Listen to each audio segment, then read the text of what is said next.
Saya mau coba bungkus dalam konteks teknologi lagi nih. Ini akhir-akhir ini saya sering ngobrol mengenai gimana amplifikasi algoritma di sosial media. Ya. Itu mengamplifikasi narasi-narasi itu yang kurang sehat. Iya kan? Ya.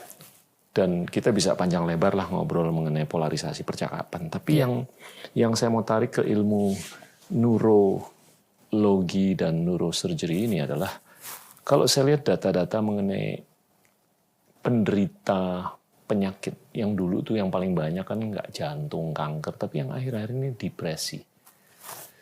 Nah ini mungkin bisa dikaitkan atau dikorelasikan dengan bagaimana virtualisasi di platform digital ini mungkin juga membuahkan cognitive dissonance ataupun gap antara apa yang dia lewatin sehari-hari dengan apa yang dia inginkan. Itu yang bikin seseorang mungkin depresi. Nah ini fix-nya gimana nih? Yang pertama, depresi itu penyakit lama sih. Saya depresi, Mas. Saya sejak tahun 86 sampai sekarang depresi. Sampai sekarang. Saya bisa dibilang separuh hidup saya lebih itu berkutat untuk menghadapi depresi saya. Gitu ya. Seperti yang dialami oleh Winston Churchill dan Abraham Lincoln. Ya. Hashtag atau misi atau agenda utama WHO tahun 2020 sebetulnya itu adalah depresi. Jadi Desember 2019 WHO, ya kebetulan saya berkecimpung di sana juga ya, kita itu memfokuskan tahun 2020 itu untuk menanggulangi depresi. Gitu. Tapi keburu ada pandemi ini, jadi porak-poranda. Hashtagnya adalah Let's Talk. Gitu. Jadi sebetulnya kita udah paham bahwa yang namanya depresi itu 1 dari 5 orang itu depresi di dunia. 96,8% bunuh diri itu karena depresi. Gitu. Depresi itu seringkali tanpa penyebab tertentu, iya. Gitu. Saya mengalami depresi itu tidak, pemicu saya juga bingung. Saya waktu itu tidak sedang sedih, saya juga tidak sedang gembira meluap-meluap, juga enggak. Gitu. Kondisi saya seperti biasanya, saya jatuh depresi aja. Gitu ya. Nah, hanya saja sekarang dengan adanya sosial media itu kita jadi tahu, orang depresi itu banyak ya gitu ya.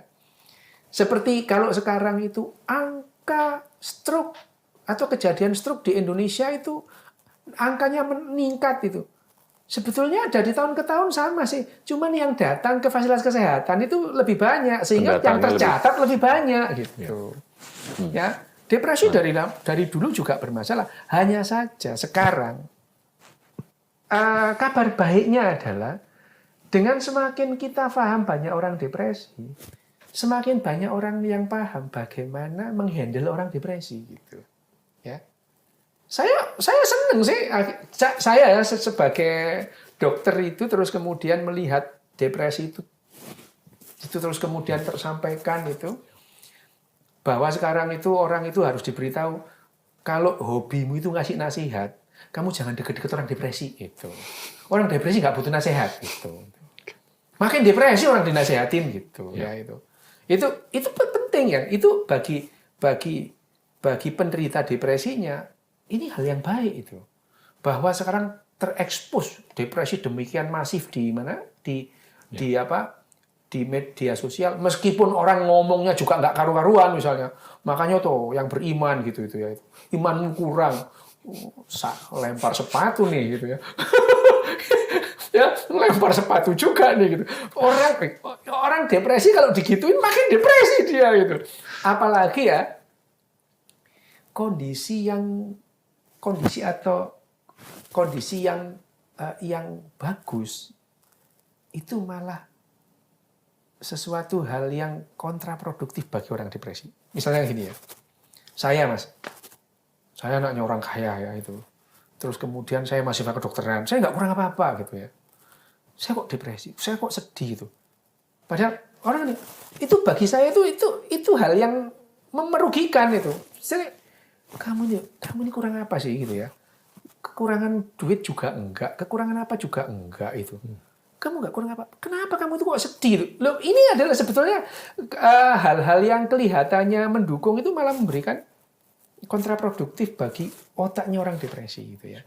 Saya paham ini juga setelah mempelajari neuroscience itu. Kalau dulu ya bingung saya menghadapi ini. Hanya saja sekarang kalau depresi itu, kalau kemudian bahwa konten-konten media sosial itu bisa memicu seorang depresi itu jatuh lebih depresi, iya, bisa itu.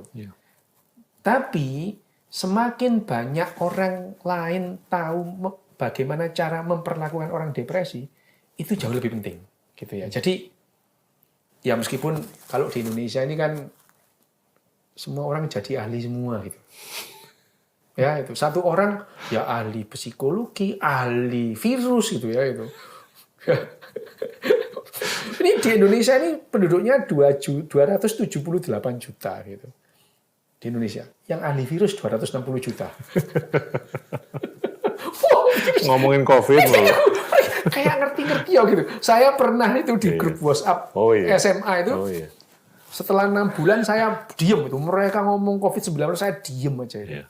Terakhir ada juga yang nanya, Rio, kamu itu kan dokter kok nggak ngomong sama sekali itu. Terus saya cuma bilang ini, Rek, kamu seingatku kalian dulu tuh biologi goblok-goblok. Kok sekarang itu jadi ahli virus gimana ceritanya gitu. Ya, ini adalah salah satu dari tadi informasi yang liar tadi itu, sehingga orang merasa mendapatkan informasi itu sebagai sebuah sesuatu yang informasi yang layak di-share atau macam-macam gitu ya.